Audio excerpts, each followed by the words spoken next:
Hello అండి, welcome to Klinkara vlogs. అయితే శివమహాపురాణంలో చైత్రమాస శుక్లపక్ష నవమి మధ్యాహ్నం 12 గంటలకి అభిజిత్ ముహూర్తంలో అభిజిత్ లగ్నంలో మహానుభావుడు రామచంద్రమూర్తి పుడితే అర్ధరాత్రి 12 గంటలకి మృగశీర్ష నక్షత్రంలో అమ్మ పార్వతీదేవి పుట్టింది అని ఉంది.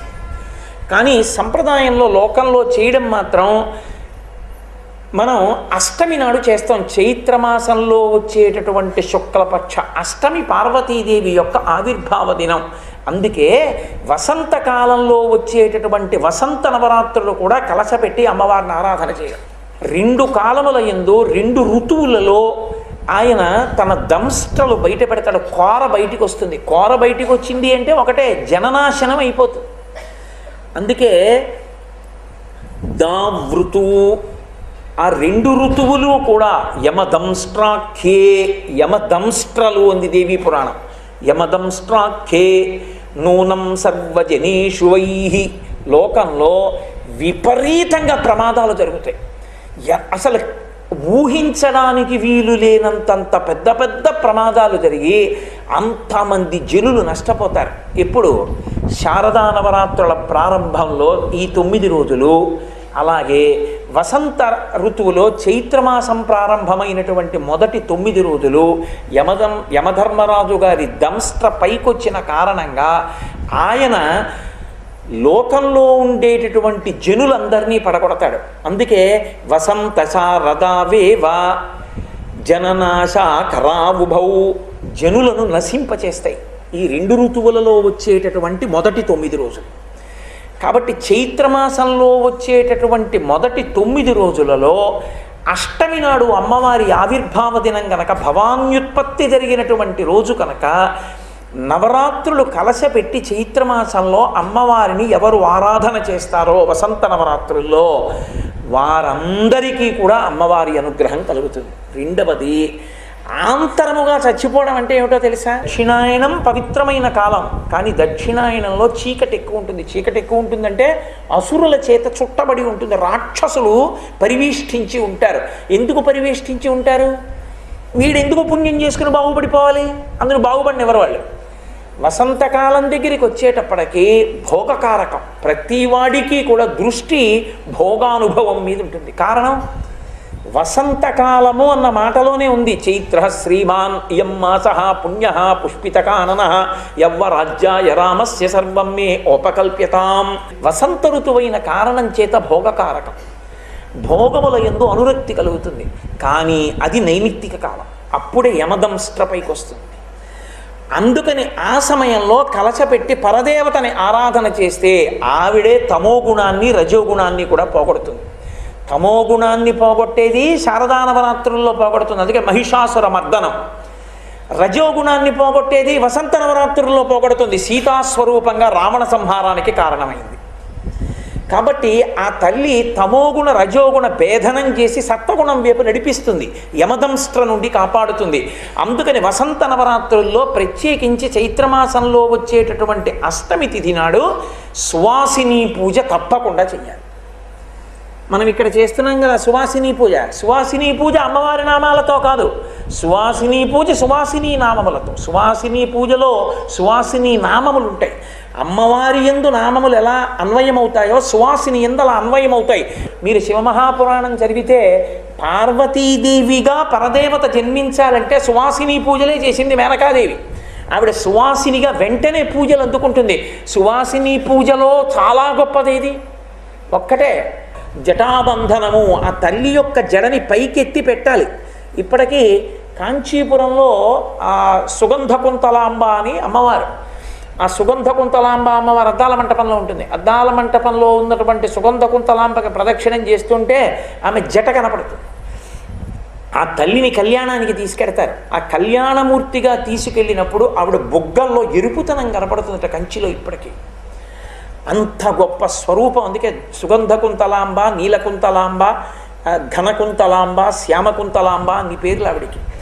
ఆవిడ యొక్క కబరీబంధము కనపడుతుంది. ఆ కబరీబంధాన్ని, సువాసిని కబరీబంధాన్ని జటని పైకెత్తి జటాబంధనం చేయమని చెప్పారు. దానికి చిన్న తాడు కట్టడమో, ఈ రోజుల్లో అయితే రబ్బర్ బ్యాండ్ అంటారేమో దాన్ని, అది పెట్టడమో చేస్తే అమ్మవారి కేశపాశ దర్శనము చేత అజ్ఞానము నశిస్తుంది, సర్వమంగళములు సిద్ధిస్తాయి. వసంత ఋతువులో అత్యంత గొప్పది ఏది అంటే అశోక పుష్పం. అది ఎర్రటి రంగుతో పువ్వు పూస్తుంది. ఈ అశోక పుష్పాలతో అష్టమి తిథి నాటి సాయంకాల వేళ పార్వతీ పరమేశ్వరులిద్దరికీ పూజ చేస్తారు. పార్వతీ పరమేశ్వరులిద్దరికీ పూజ చేసి ఇందులో 8 పువ్వులు మొగ్గలుగా ఉన్నటువంటి అశోక మొగ్గల్ని 8 మొగ్గల్ని తీసుకుని భర్త పళ్ళెల్లో పెట్టి ప్రసాదంగా ఇస్తాడు భార్యకి. ఈ ప్రసాదంగా ఇవ్వబడినటువంటి 8 అశోక పుష్పాల మొగ్గల్ని గృహిణి, ఇల్లాలు, ఇంటి యజమానురాలు నవిలి తింటుంది.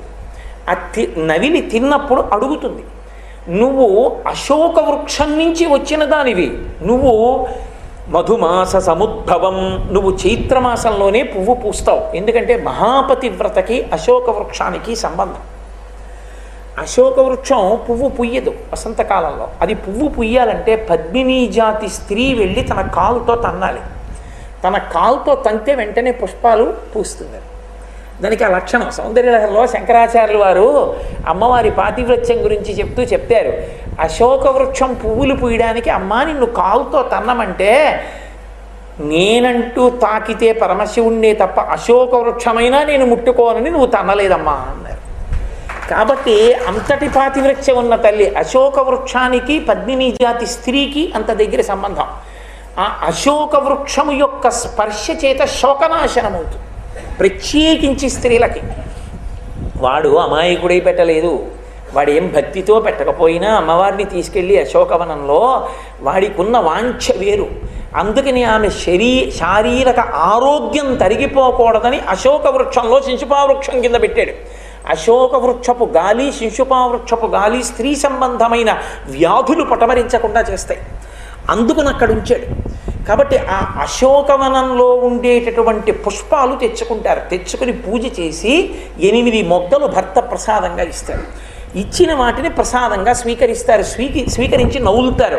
ఇప్పటికీ శాస్త్రంలో ప్రమాణం ఏం చెప్తారంటే, అలా 8 అశోక మొగ్గలను ఈ అశోకాష్టమి భవాన్యుత్పత్తి జరిగినటువంటి రోజున ఏ ఇంటి ఇల్లాలు నవ్వులుతుందో, ప్రసాదంగా తీసుకుంటుందో, ఆమెకి పై సంవత్సరము వరకు గుండెలు బాదుకుంటూ శోకించవలసిన అవసరము కలగదు. అలా శోకించవలసిన అవసరము ఆమెకి కలగదు. ఆమె పరమ ఆరోగ్యంతో ఉండి చక్కగా భర్తని సేవించి ఇద్దరూ కలిసి ఎన్నో ధర్మకార్యాలని చేయగలుగుతారు. అందుకే అశోకాష్టమి నాడు ప్రదోష వేళలో పార్వతీ పరమేశ్వరుల అర్చన చెయ్యాలి. అథవా కనీసం అశోకాష్టమి నాడు శివాలయంలో ఉన్నటువంటి పరదేవతా దర్శనమన్నా చెయ్యాలి.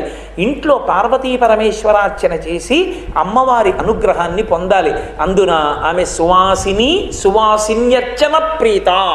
అందుకే అశోకాష్టమి ప్రత్యేకించి సువాసినులు పూజ చేసి పరదేవతానుగ్రహాన్ని పొందుతారు. సువాసిని తీసుకొచ్చి పూజ చేయడం, చక్కగా సువాసినుల్ని ఇంటికి పిలిచి వాళ్ళకి పసుపు కుంకాలు, గాజులు మొదలైనవి ఇవ్వడం, అన్నిటికన్నా పరమోత్కృష్ట ప్రసాదంగా చెప్పబడినదేదో తెలుసా? సువాసిని చేతికి మీరు ఇలా ఇవ్వగానే సువాసిని ఇలా చేతులతో పట్టుకుంటే అంత పదార్థాన్ని పరదేవతయే పట్టుకుని తిన్నట్టుగా శాస్త్రంలో వేసినటువంటి వంటకం ఏదో తెలుసా? అమ్మవారు పరమ ప్రీతి పొంది సంతోషించాలంటే అప్పాలు వండి బెల్లంతో చేసిన బియ్యపు పిండితో కూడిన అప్పాలు, అవి నేతిలో వేయించాలి, నూనెలో కాదు. నేతిలో వేయించినటువంటి అప్పాలని సువాసినులకి ఇచ్చి సువాసినులు పరదేవతకి నైవేద్యం పెట్టినా వాళ్ళు పుచ్చుకున్నా అమ్మవారే స్వీకరించినట్టు. అది అమ్మవారి యొక్క పరమ అనుగ్రహానికి కారణం. పోతన గారు భాగవతం చేస్తూ రుక్మిణీ కళ్యాణ ఘట్టంలో చెప్తారు, ఆడపిల్లని పెళ్లి కూతుర్ని చేసినప్పుడు సువాసినుల్ని పిలిచి ఇప్పించాలి నేతి అప్పాలు. నేతి అప్పములను ఇచ్చింది అని రాశారు. ఆ అప్పాలు సువాసిని అందుకుంటే పరదేవత అందుకున్నట్టే. అంత గొప్పది. కాబట్టి చక్కగా అమ్మవారి యొక్క అనుగ్రహాన్ని పొందడానికి పరిపుష్టమైనటువంటి కాలము చైత్రమాసంలో వచ్చేటటువంటి ఆ 9 రాత్రులు. రాత్రులను ఎందుకంటాము? పగలు కదా పూజ. రాత్రి అన్న పేరు ఎందుకు వచ్చింది? అంటే కేవలము భౌతికంగా బయట కలిగేటటువంటి ఫలితములే కావు. రాత్రి అన్న మాటకు అర్థం చీకటి అని. చీకటికి అర్థం ఏమి అంటే భయహేతువు, భయమును కలిగించున్నది. దేనికి భయం? చీకటి. ఉన్న వస్తువు ఉన్నట్లుగా తెలియదు. అక్కడ తాడుబడి ఉందనుకోండి, పావులా కనపడుతుంది. ఆ తాడు ముందు భాగం లేచి ఇలా కదులుతోందనుకోండి, పడగలా కనపడుతుంది.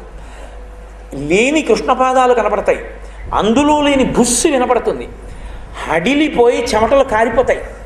అదే ఒక దీపం తెచ్చి ఇలా చూశారనుకోండి, అది తాడు, పాము కాదురా తాడు అని తెలిసిందనుకోండి, అన్నీ పోయాయి. పడగేది, కృష్ణపాదాలేవి, బుస్సేది, అన్నీ పోయాయి ఒక్క దీపకాంతిలో. చీకటి భయహేతువు. చీకటి సత్యాసత్య వస్తువుల యొక్క భేదమును ఎరుకలోనికి రానివ్వదు. సత్య వస్తువు గోచరము కాదు. అదే ఆ రాత్రి వెళ్ళిపోయింది, రాత్రి దాటిపోయిందంటే సూర్యకిరణములు పడతాయి. సూర్యకిరణములు పడ్డాయంటే గుర్తు ఏమిటంటే సత్య వస్తువు దర్శనమవుతుంది. అటువంటి సత్య వస్తువు ఎన్నటికీ మారనిది, అగ్ని చేత కాల్చబడనిది, నీటి చేత తడపబడనిది, వజ్రము చేత కొట్టబడనిది అయినటువంటి సత్యవస్తువైన అంతటా పరివ్యాప్తమైన ఆత్మ నేనన్న అనుభవము కలగడానికి చీకటి పోయి రాత్రి పోయి వెలుతురు రావడం అని గుర్తు. అందుకని బతుకు తెల్లారిపోవాలి. కాబట్టి ఆ తెల్లవారిపోవడం అనేటటువంటి దాంట్లో, ఆ పండిపోవడం అన్న దాంట్లో ఇక భయంలే. పట్టుకున్నంతకాలం భయం, లోపల పండిపోయి విడిపోతే జ్ఞానం. మీరు అందుకే చూడండి, పిందెగా ఉంటే గట్టిగా పట్టుకుంటుంది, దోరగా ఉంటే గట్టిగా పట్టుకుంటుంది, కాయగా ఉంటే పట్టుకుంటుంది. పండిపోయిన చేదుకాయలు కూడా తీయగా అయిపోతాయి. వేపకాయ చేదు, వేప పండు తీపి. అవి ముద్దగా అయిపోతుంది లోపల పదార్థం అంతా. ఇప్పుడు పండిపోయిన పండు ఇక చెట్టుని పట్టుకోవాలనుకోదు, ముచికని తానే వదిలేస్తుంది, నిర్భయంగా వదిలిపెడుతుంది. పండిపోవాలరా అంటారు. అందుకే జీవితంలో మనకి చూడండి, పంటలు వేసుకున్నారంటారు, పిల్లలు పంటలు వేసుకున్నారండి అంటారు. పరమపద సోపామపటము అని కైలాసపాలి ఆడతారు. అందులో దేవతల్లో తిరిగితే పండిపోయినట్టు కాదు, మధ్యలో ఉన్న పరబ్రహ్మస్వరూపంలోకి వెళ్ళిపోవాలి. వాడు పండిపోయాడండి అంటారు. ఇదేంటి ఆయన అండి పండు మహానుభావుడు అంటారు. ఆయన పండిపోయాడండి జీవితంలో అంటారు. పండిపోవాలి, పండిపోవాలి తప్ప ఎండిపోకూడదు. ఆ పండిపోవడంలో ఉంది అందమంతా. ఆ పండిపోవడం కోసం పట్టి విడిచిపెట్టాలి.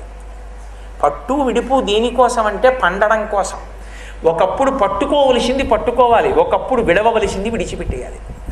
ఒకప్పుడు నేను బ్రహ్మచారిని, ఆ బ్రహ్మచర్యాన్ని విడిచిపెట్టి గృహస్థాశ్రమాన్ని పట్టుకున్నాను. ఈ గృహస్థాశ్రమాన్ని విడిచిపెట్టి వానప్రస్థాన్ని పట్టుకోవాలి. వానప్రస్థాన్ని కూడా విడిచి ఏమో ఈశ్వరుడు అనుగ్రహిస్తే. కాబట్టి పట్టు విడుపు తెలిసి ఉండాలి. ఎప్పుడూ పట్టుకున్నవాడు పండలేడు, ఎప్పుడూ విడిచేవాడు పండలేడు. పట్టి విడవడంలో ఎప్పుడు పట్టాలో ఎప్పుడు విడవాలో తెలిసి ఉన్నవాడు పండిపోతాడు. ఆ పండిపోవడం జీవితానికి పరమతాత్పర్యం. కాబట్టి ఈ పండడం అనేటటువంటిది జీవితంలో అనుభవంలోకి రావడం, రాత్రి పోవడం, చీకటి పోవడం, భయం పోవడం. అసలు నేను తప్ప లోకంలో ఇంకో వస్తువు లేదనుకోండి, దేనికి భయపడాలి? నేను తప్ప ఇంకొకటి లేదు, ఉన్నదంతా నేనే. అప్పుడు దేనికి భయపడ్డాం? అద్వైతం, రెండు కానిది. అందుకే అద్వైతం అన్నారు శంకర భగవత్పాదాచార్య స్వామి వారు. రెండు కానిది, ఉన్నది ఒక్కటే.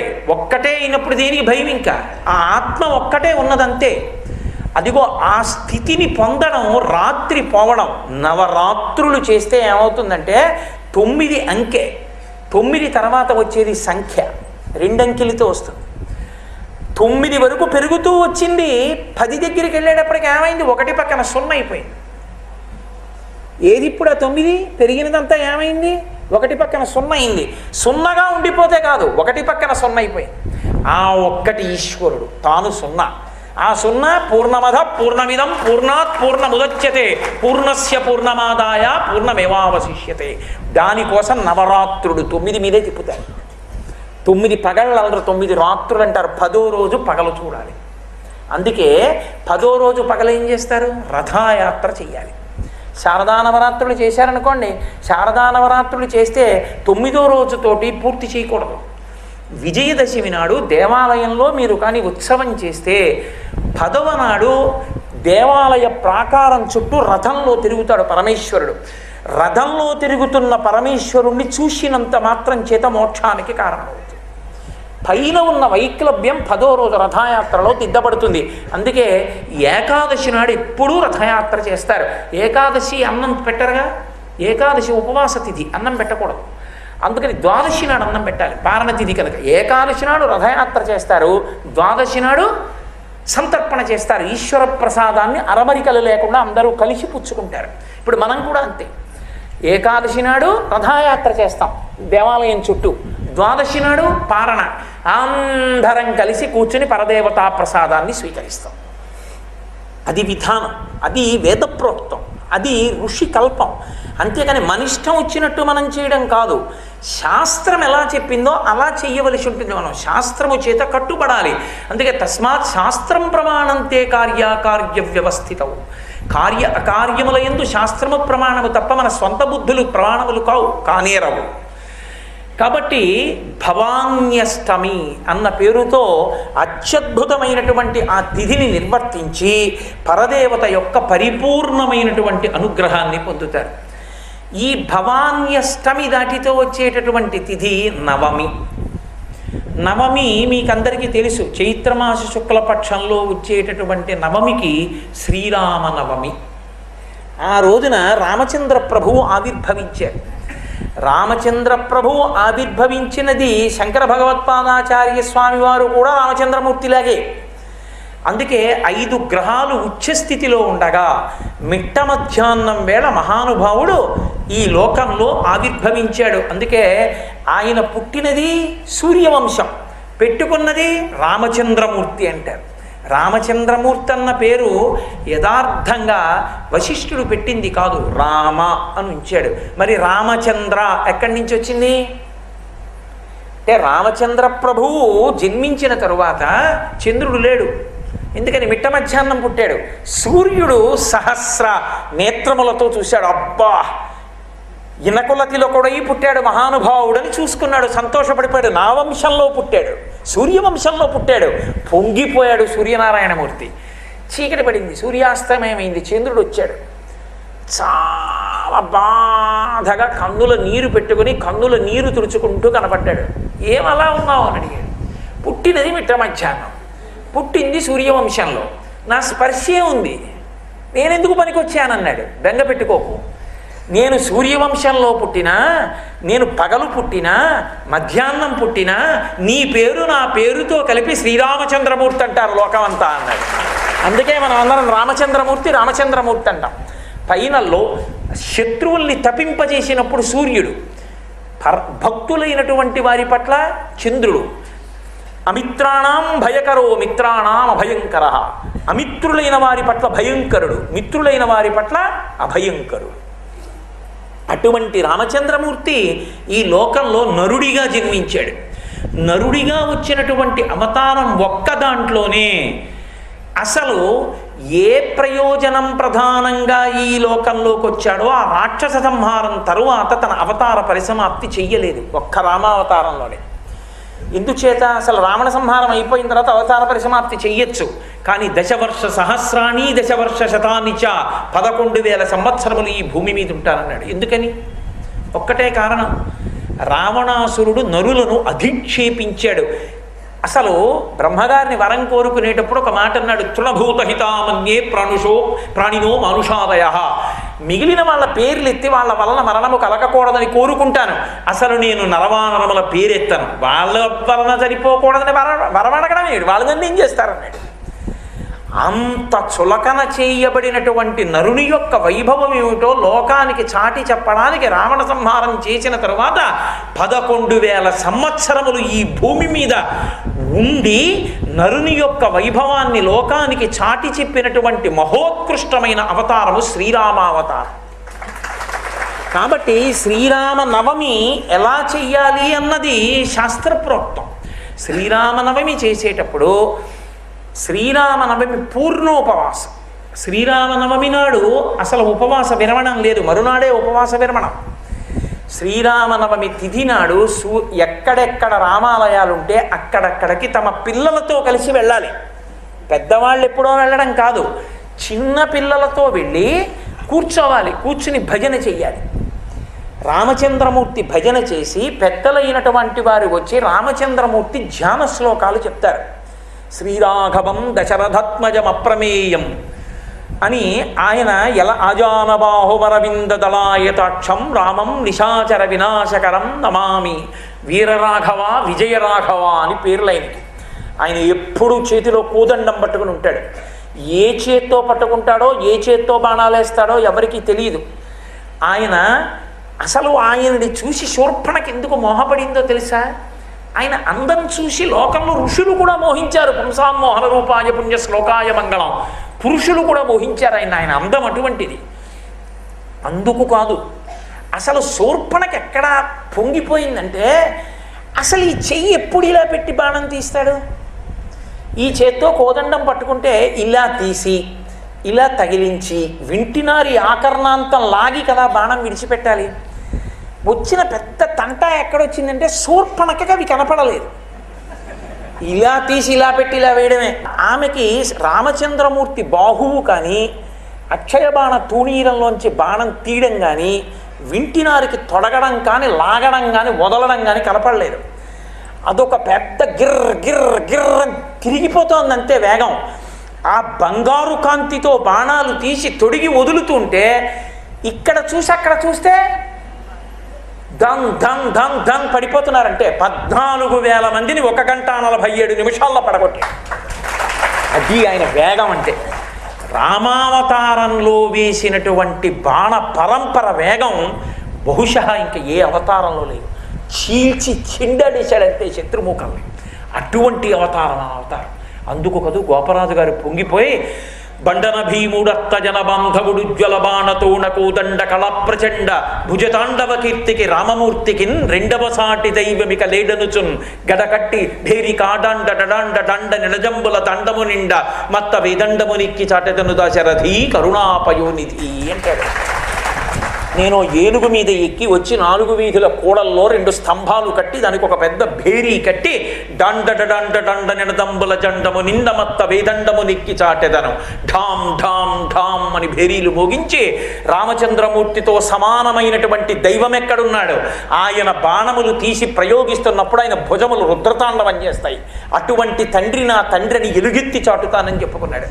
అటువంటి రామచంద్రమూర్తి ఆవిర్భవించి రాక్షస సంహారం చేసి ఈ లోకాన్నంతటినీ కూడా కాపాడి నరుల యొక్క వైభవాన్ని ప్రకాశింపచేసినటువంటి మహాపురుషుడు శ్రీరామచంద్రమూర్తి. అందుకే ఆ రోజున నిజానికి వీళ్ళు వాళ్ళు అని ఉండకూడదు.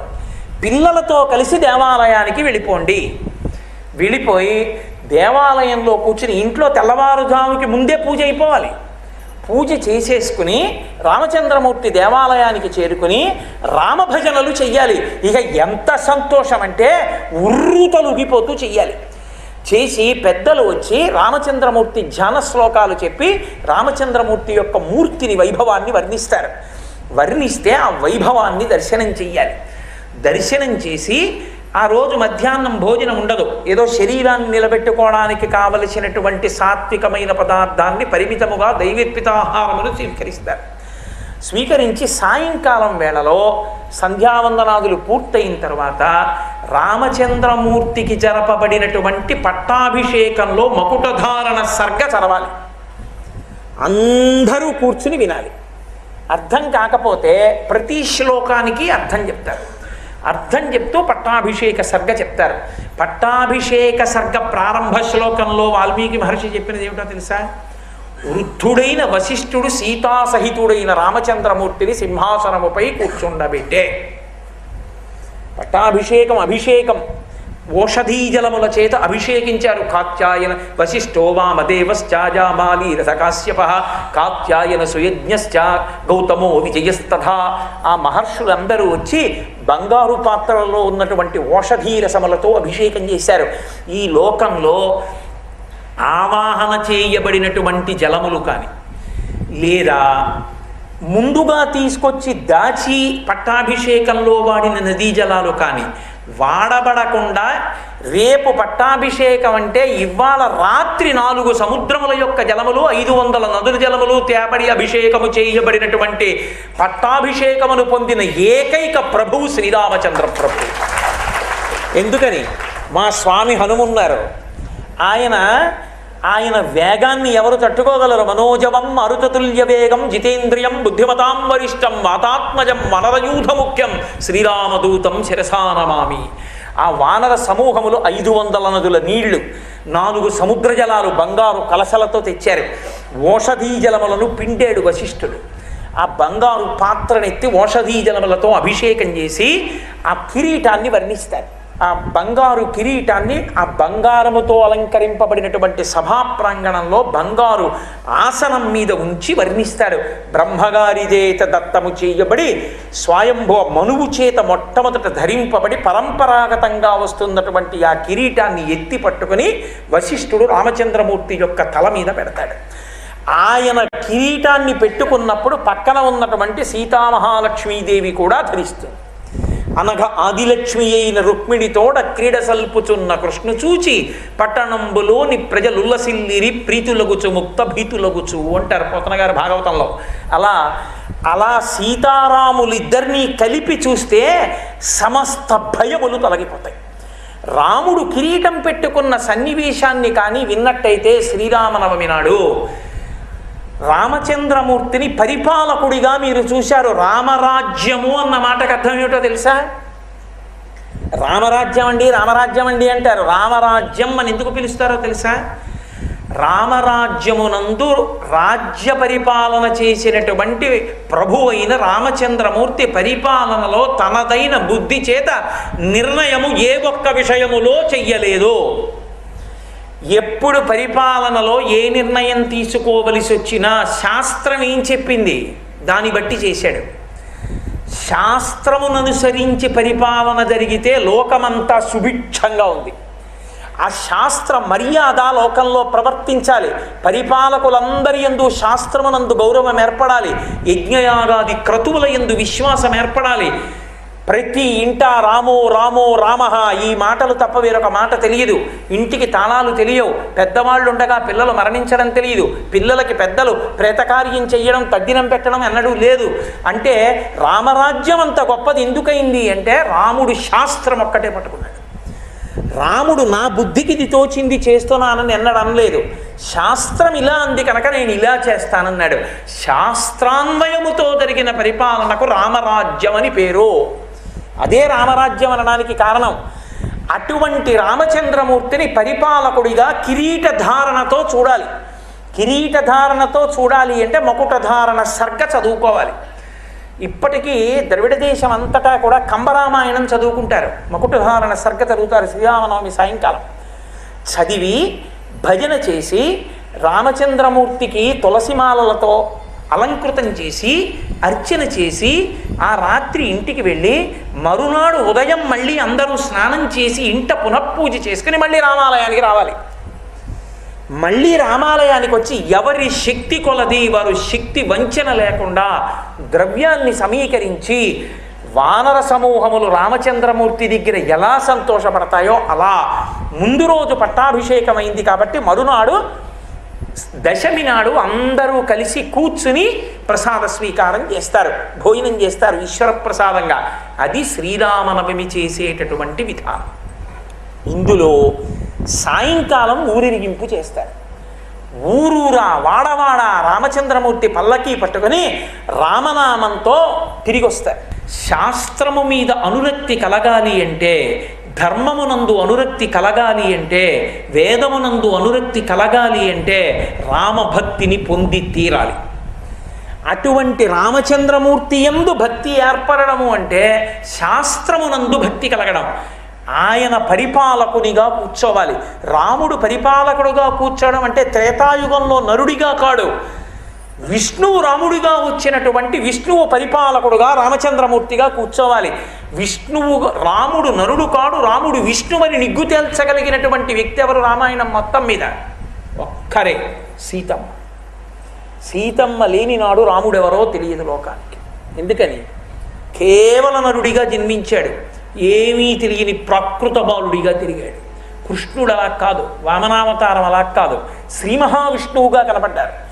అందులో కృష్ణావతారం దగ్గరికి వచ్చేటప్పటికీ అయ్యబాబోయ్ చతుర్భుజుడై శంఖచక్ర గదాపద్మములతో పట్టుపీతాంబరం కట్టుకుని అసలు వనమాలతో కౌస్తుభరత్నంతో ఆ పసిడి మొలతాడుతో ఆయన కనపడినటువంటి విధానానికి ఈయన నా కొడుకా అని నందుడు పొంగిపోయాడంతే. దాన్ని వర్ణిస్తూ పోతన గారు అంటారు, జలధర దేహు నాజాను చతుర్బాహు సరసీరు హక్షు విశాలవక్షు జారు గదా శంఖచక్ర పద్మ విలాసు కంఠ కౌస్తుభమణి కాంతిభాను కమనీయ కటిసూత్ర కంకణ కేయూర శ్రీవత్సలంచనంచిత విహారు మరుకుండల ప్రభాయుత కుంతల లలాటు వైఢూర్య మణిగణ వరకిరీటు బాలు పూర్ణేందు రుచిజాలు భక్త లోకపాలు సుగుణాలవాలు కృపావిశాలు చూచి పులకించి తిలకించి చోద్యమంది ఉబ్బి చెలరేగి వసుదేవుడు ఉత్సహించి అంటారు. ఆ వసుదేవుడు అంత పొంగిపోయాడు ఆ కృష్ణస్వరూపాన్ని చూసి. రాముడు అలా కాదు, ప్రాకృత మనుష్యుడిగా జన్మించాడు. అలా నరుడిగా వస్తే కానీ రావణ సంహారం జరగదు. కానీ నరుడుగా వచ్చిన రాముడే విష్ణువు. ఎవరు నిరూపించింది? సీతమ్మ. ఎందుకని? ఆయన నరుడు 12 నెలలు కౌసల్యాగర్భవాసం చేసి వచ్చాడు. సీతమ్మ అధమే కృషసక్షేత్రం లంగలా దుద్ధితామయ అని చెప్పాడు జనకుడు. నేను భూమిని యజ్ఞం కోసం దున్నుతుంటే ఆమె పైకి లేచిందని చెప్పాడు. దొరికింది కాదు, మందసంలో పద్మావతీదేవిలా పైకి లేచింది ఆవిడ.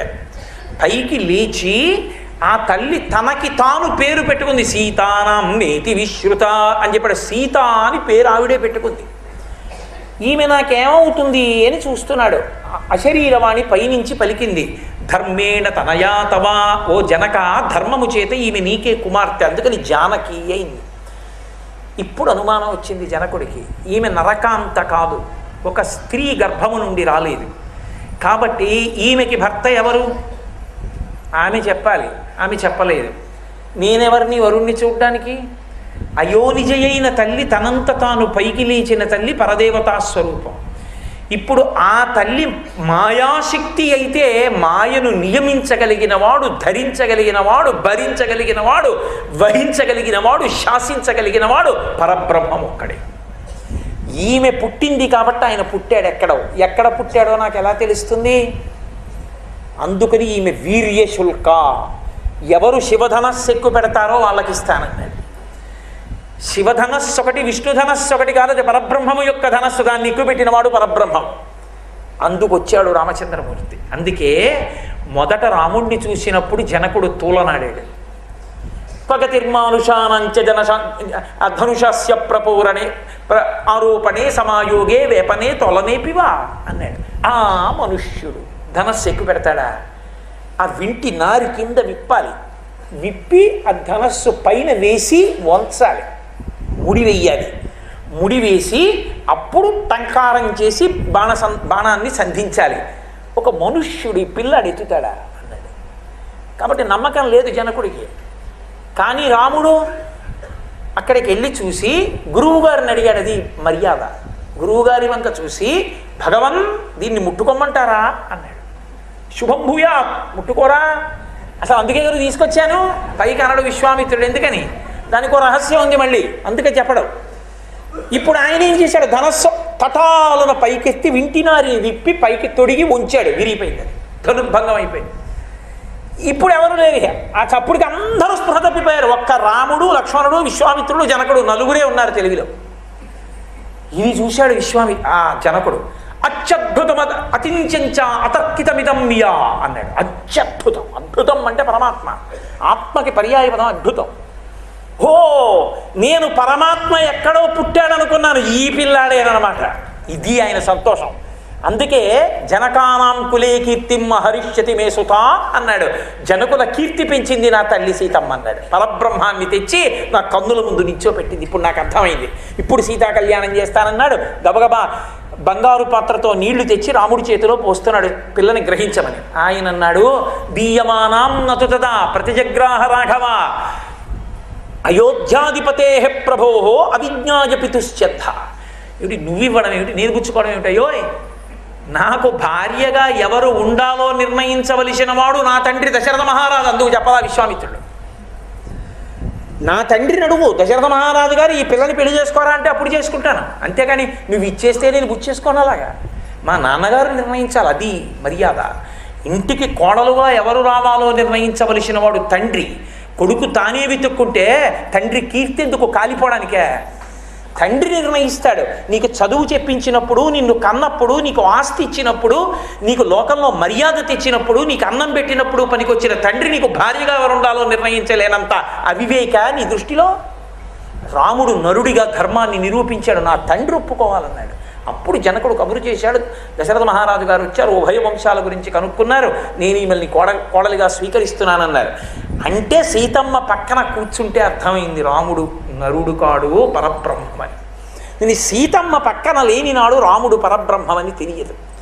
పరబ్రహ్మం అయితే తప్ప యుగములు దాటిపోయినా పూజకి మనం స్వీకరించాం కదా. అందుకని రామపరబ్రహ్మం, ఆ రామపరబ్రహ్మమని నిర్ణయించిన సీతమ్మతో కలిపిన ఘట్టం సీతారామ కళ్యాణం. కళ్యాణం అంటే జీవబ్రహ్మైక్య సిద్ధి, వివాహం అంటే ఇద్దరి మధ్య కలయిక, ధర్మ ప్రజాపత్యర్థం, ధార్మికమైన సంతానం కోసం కాదు. జీవుడు బ్రహ్మము ఏకమైపోయిన ఘట్టానికి కళ్యాణ ఘట్టమని పిలుస్తారు. పూర్ణత్వాన్ని పొందాలి జీవబ్రహ్మైక్య సిద్ధి అని చిన్ముద్ర.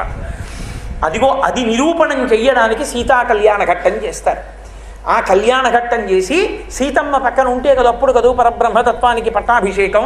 అందుకని మకుటధారణ సర్గ చెయ్యాలి. యథార్థమునకు మకుటధారణ సర్గ చదివి, పట్టాభిషేక సర్గ చదివి, మరునాడు ఉపవాస విరమణం చేసి అందరూ కలిసి కూర్చుని భోజనం చెయ్యాలి. కాబట్టి అదిగో అది శ్రీరామ నవమి. అక్కడికి వసంత నవరాత్రులు పూర్తవుతాయి. పూర్తయితే రామచంద్రమూర్తి పట్టాభిషేకం అయిపోయిందనుకోండి, పుష్పక విమానం ఎక్కి ఉత్తర దిక్కుకి వెళ్ళిపోతాడు అయోధ్యకి. రావణుడైతే ఉత్తరం నుంచి దక్షిణానికి తీసుకొస్తాడు, తనది కానిది కిందకి తీసుకొస్తాడు, కుబేరుడికి బ్రహ్మగారు ఇచ్చిందాన్ని. అంటే భౌతికమైన సుఖముల కొరకు కిందకి దింపుతాడు. రాముడున్న పుష్పకంలో ఎంతమంది అయినా ఎక్కచ్చు, ఇంకా ఒకళ్ళకి చోటు ఉంటుంది. రాముడున్న పుష్పకం ఎక్కిన వాళ్ళు పట్టాభిషేకం చూడడానికి ఎడతారంటే రాముని చేత పరిపాలింపబడతారు, రామానుగ్రహాన్ని పొందుతారు. కాబట్టి వసంత నవరాత్రులు చేస్తే వచ్చే భాగ్యం ఏమిటంటే మనందరం కూడా సీతారామచంద్ర ప్రభువు యొక్క అనుగ్రహాన్ని పొంది ఆ యమదంస్ట్రని వెనక్కి తోసి అందరం సుఖ సంతోషాలతో ఉంటాం. కాబట్టి శ్రీరామనవమి ఇలా చెయ్యండి అని మనకి శాస్త్ర ప్రోక్తం. विशुद्धं परं सच्चिदानन्दरूपं गुणाधारमाधारहीनं वरेण्यं महान्तं विभान्तं गुहान्तं गुणान्तं सुखान्तं स्वयं धाम रामं प्रपद्ये.